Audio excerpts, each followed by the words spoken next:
श्री शिवाय नमस्तुभ्यम। हर हर Mahadev. Gurugram sector number 70 में गुरुजी पंडित प्रदीप मिश्रा जी द्वारा हरतालिका तीज शिव महापुराण कथा शुरू हो गई है। यह 5 दिवसीय शिव महापुराण कथा है जो कि 3 से 7 सितंबर तक आस्था और यूट्यूब के माध्यम से दोपहर के 1 बजे से 4 बजे तक देखी जा सकती है। आज 5 सितंबर तीसरे दिन की हरतालिका तीज शिव महापुराण कथा पूर्ण हो गई है।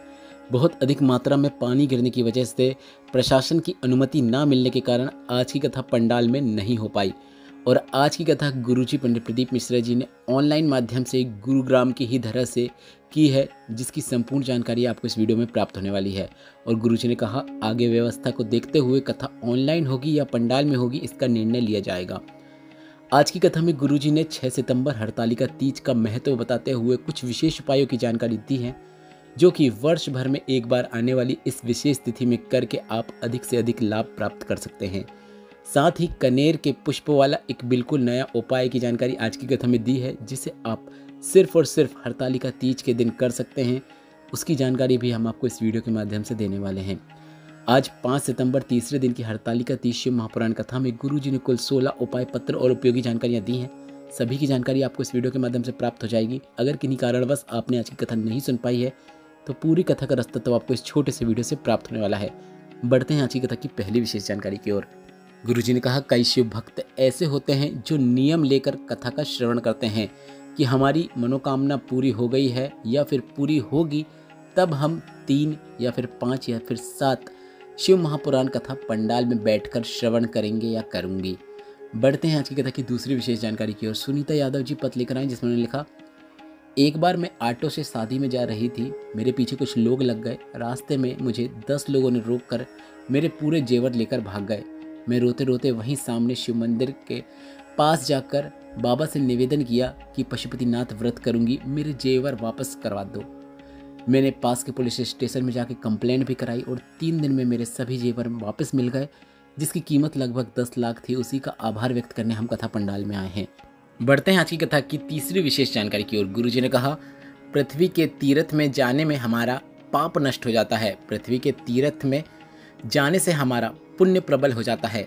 और वेद व्यास जी लिखते हैं शिव महापुराण कथा एक तीर्थ है और पृथ्वी के सारे तीर्थ में अगर आप ना जा पाएँ, सारे पवित्र नदियों के पास आप अगर ना जा पाएँ, सारे सरोवर का जल का आचमन ना कर पाएँ, सारे मंदिरों में ना जा पाएँ, पर शिव महापुराण रूपी तीर्थ में जाने पर आपको सभी तीर्थ में जाने का पुण्य फल प्राप्त हो जाता है। बढ़ते हैं आज की कथा की चौथी विशेष जानकारी की ओर। माता पार्वती ने महादेव से पूछा ब्रह्मा जी के हाथ में क्या कुछ भी नहीं है, सब आपने अपने हाथ में लेकर रखा है।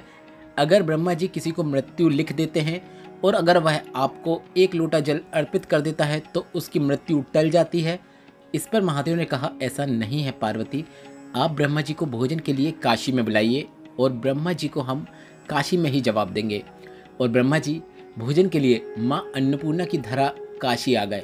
इसके बाद महादेव ने कहा देखिए यहाँ कितने अधिक मात्रा में लोग मरने के बाद आ रहे हैं, सबकी मृत्यु निश्चित है जो होकर ही रहती है।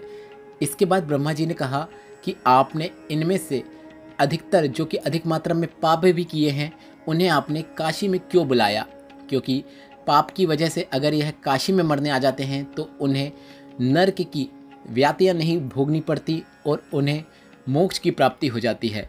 फिर महादेव ने कहा कि मृत्यु के 3 क्रम होते हैं। एक होता है स्वाभाविक मृत्यु, दूसरा होता है आकस्मिक मृत्यु और तीसरा होता है अकाल मृत्यु। इसके बाद महादेव ने माता पार्वती से कहा पर अगर भूल से भी अगर कोई भोलेनाथ के मंदिर में आकर 1 लोटा जल शिवलिंग पर अर्पित कर देता है, शिवलिंग पर चढ़े हुए जल का आचमन कर लेता है, तो उसे भले ही उसकी मृत्यु कौन सी भी क्रम की हुई हो, स्वाभाविक हो या आकस्मिक हो या अकाल मृत्यु हो, पर उसे कैलाश धाम की प्राप्ति होती है। बढ़ते हैं आज की कथा की 5वीं विशेष जानकारी की ओर। सुखताल यादव जी पत्र लिख रहा है, जिसमें उन्होंने लिखा मुझे कैंसर हो गया था, जिसके कारण बहुत दुख होता था, दर्द होता था। डॉक्टर ने भी जवाब दे दिया था, मेरे पास इलाज के लिए भी धन नहीं था। मेरी बेटी ने शिहोर वाले महाराज की कथा सुनने को कहा।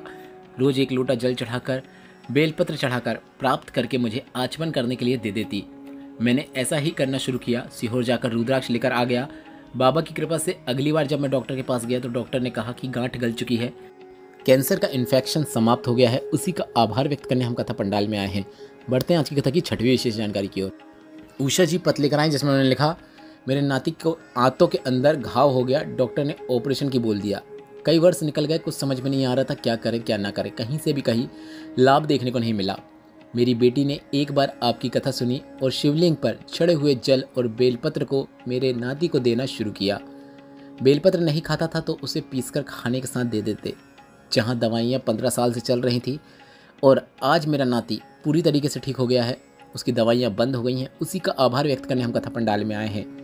बढ़ते हैं आज की कथा की 7वीं विशेष जानकारी की ओर। गुरुजी ने कहा, अगर आप व्रत नहीं करते हैं हरतालिका तीज का, ना ही आप कोई व्रत करते हैं, ना ही आपके घर पे यह पर्व मनाया जाता है, पर फिर भी आपको हरतालिका तीज के दिन 5 फुलेरा का दर्शन अवश्य करना चाहिए। बढ़ते हैं आज की कथा की 8वीं विशेष जानकारी की ओर। गुरुजी ने कहा, अपनी मनोकामना के लिए, नौकरी, इंटरव्यू या फिर किसी एग्ज़ाम में सफलता प्राप्त करने के लिए, व्यापार वृद्धि के लिए आपको इस हरतालिका तीज में, मतलब 6 सितंबर 2024 के दिन हरतालिका तीज है, इस दिन आपको कोई भी 5 वृक्षों की पत्तियां लेकर अपनी मनोकामना बोलते हुए इन्हें शिवलिंग के ऊपर अर्पित कर देना है। आपको इस बात का ध्यान रखना है, इन 5 पत्तियों में आपको बेलपत्र अवश्य शामिल करना है। बढ़ते हैं आज की कथा की 9वीं विशेष जानकारी की ओर। हरतालिका तीज के विशेष उपाय की जानकारी देते हुए गुरुजी ने कहा, अगर शादी के 20 से 25 वर्ष हो गए हैं, संतान सुख नहीं है, तो जहाँ पर फुलेरा बंधता है या फिर आप फुलेरा बंधवा रहे हैं या फिर आप फुलेरा बना रहे हैं, तो आपको इस बात का ध्यान रखना है, फुलेरा जिस लकड़ी पर बनता है तो जो पहला फूल होता है वह कनेर का पुष्प आपको वहाँ पर लगा देना है। मतलब माला जहाँ पर धागे से बांधी जाती है उसके नीचे फूल शुरू होते हैं, तो पहला फूल कनेर का होना चाहिए, इस बात का आपको ध्यान रखना है। इस प्रकार से फुलेरा का निर्माण करना है। नीचे आप अन्य कोई भी फूल लगा सकते हैं, पत्तियां लगा सकते हैं, पर शुरुआत आपको कनेर के पुष्प से करना है। यह कनेर के पुष्प का संतान प्राप्ति का विशेष और नया उपाय है, जो कि आज की शिव महापुराण कथा में गुरुजी ने बताया है। बढ़ते हैं आज की कथा की 10वीं विशेष जानकारी की ओर। गुरुजी ने कहा, हरतालिका तीज साधारण नहीं है। माता पार्वती ने ना जाने अपने कितने स्वरूपों में, हर स्वरूप में भोलेनाथ की हरतालिका तीज का व्रत किया है और फुलेरा के दर्शन किए हैं, और आपको भी फुलेरा के दर्शन अवश्य करना चाहिए। आप जहाँ पर भी फुलेरा के दर्शन करने जाएं तो आपको दोनों हाथ ऊपर उठाकर एक बार जोर से श्री शिवाय नमस्तुभ्यम भी बोल देना है। अगर भजन आता है तो आपको वहाँ पर भजन भी कर लेना है। बढ़ते हैं आज की कथा की 11वीं विशेष जानकारी की ओर। गुरुजी ने कहा, 2 चीज़ें होती हैं, एक होता है नायक और एक होता है नालायक। नायक दुश्मनों से लड़ता है, आपको नज़र आता है, और नालायक जो होता है वह अपने ही लोगों से, अपने ही परिवार के लोगों से लड़ता हुआ नजर आता है।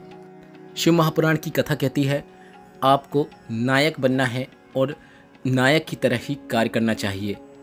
आपको नालायक बिल्कुल नहीं बनना है। अपने परिवार के लोगों से नहीं लड़ना चाहिए। सास को बहू से, पति को पत्नी से, नंद को भाभी से, भाइयों को आपस में, बहनों को आपस में हमेशा कभी भी लड़ाई बिल्कुल भी नहीं करना चाहिए। हमेशा प्रेम भाव के साथ रहना चाहिए। गुरुजी ने कहा, मनुष्य के शरीर में 5 ऐसी जगह होती है जहाँ पर तेज होता है। पहला है नेत्र, दूसरा है नासिका, तीसरा है वाणी, चौथा है थंब जो आपका अंगूठा होता है, और 5वां है हथेली। इसलिए गुरुजी ने कहा, अगर आप अपने बच्चों को विद्वान बनाना चाहते हैं, प्रबल बनाना चाहते हैं, तो हर घर की स्त्री को हमेशा अपने हाथों से भोजन बनाना चाहिए। घर की स्त्री खाना ना बना पाए तो अपने हाथों से अपने बच्चों को, अपने पति को, अपने घर के सदस्यों को भोजन परोसना चाहिए। बच्चों को दूध सदैव उसकी माँ को या फिर घर की किसी स्त्री को, जैसे दादी को देना चाहिए, स्वयं देना चाहिए। अगर वह यह सब कार्य स्वयं न करते हुए काम वाली से करवाती है तो काम वाली का तेज आपके परिवार में विद्यमान हो जाता है। बढ़ते हैं आज की कथा की 13वीं विशेष जानकारी की ओर। गुरुजी ने कहा, जिसके पेट में बहुत समस्याएं होती हैं, पाचन क्रिया सही नहीं है, तो आपको लोटे से पानी पीना शुरू कर देना है। आपको गिलास से पानी पीना बंद कर देना है। बढ़ते हैं आज की कथा की 14वीं विशेष जानकारी की ओर। गुरुजी ने कहा, किसी ने प्रश्न किया कि हम गिलास से जल शिवलिंग पर अर्पित कर सकते हैं क्या? तो इस पर गुरुजी ने कहा, ऐसा नहीं करना चाहिए। लोटे से इसलिए अर्पित किया जाता है क्योंकि लोटे के नीचे पतला भाग होता है, बीच में मोटाई रहती है और ऊपर से फिर से पतला भाग रहता है, मतलब छोटा भाग रहता है। और इस प्रकार से हम लोटे से जल जब शिवलिंग पर अर्पित करते हैं तो हमारी सभी इंद्रियां एकत्रित होकर वह जल शिवलिंग पर अर्पित होता है। और इस प्रकार से जल अर्पित करने से पेट से जुड़ी हुई सभी समस्याओं से हमें मुक्ति प्राप्त हो जाती है। बढ़ते हैं आज की कथा की 15वीं विशेष जानकारी की ओर। गुरुजी ने कहा, हमेशा पार्थिव शिवलिंग का निर्माण आपको स्वयं करना चाहिए।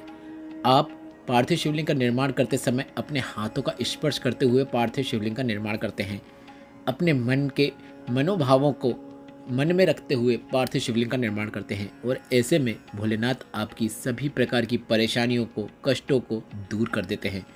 पार्थिव शिवलिंग का निर्माण करने से हमारे हाथों में जो बुरी रेखाएं हैं वह भी सही होना शुरू हो जाती हैं। बढ़ते हैं आज की कथा की 16वीं विशेष जानकारी की ओर। गुरुजी ने कहा, किसी ने कहा कि हरतालिका तीज का व्रत केवल सौभाग्यवती महिलाओं को ही रखना चाहिए क्या? तो इस पर गुरुजी ने कहा कि भारत में हरतालिका तीज का व्रत कुंवारी स्थिति से अंतिम समय तक आप कभी भी रख सकते हैं। इसका फल आपको इस जन्म में तो प्राप्त होता ही है, साथ ही आपको अगले कई जन्मों तक इस व्रत का फल प्राप्त होता रहता है। बढ़ते हैं आज की कथा की 17वीं विशेष जानकारी की ओर। किरण देवी जी पत्र लेकर आई, जिसमें लिखा, आपकी कथा में एक बार सुना था कि शरीर में सफ़ेद दाग हो जाते हैं तो गाय जब बछड़े को दूध पिलाती है तो बछड़े के मुख से जो फेन लग जाता है वह प्राप्त करके पूर्णिमा के दिन वह अपने शरीर में लगाना चाहिए, परेशानी में लगाना चाहिए। मेरी बेटी के शरीर में सफ़ेद दाग की समस्या हो गई, 9 वर्ष हो गए पर कहीं से कोई लाभ नहीं मिला। हमें उपाय पता था पर बछड़े के मुख से हमें फेन प्राप्त नहीं हो रहा था। हमने आपकी कथा एक बार पंडाल में बैठकर सुनी, वहाँ की हम मिट्टी लेकर आ गए। इसके बाद हमें बछड़े के मुख से फेन भी मिल गया।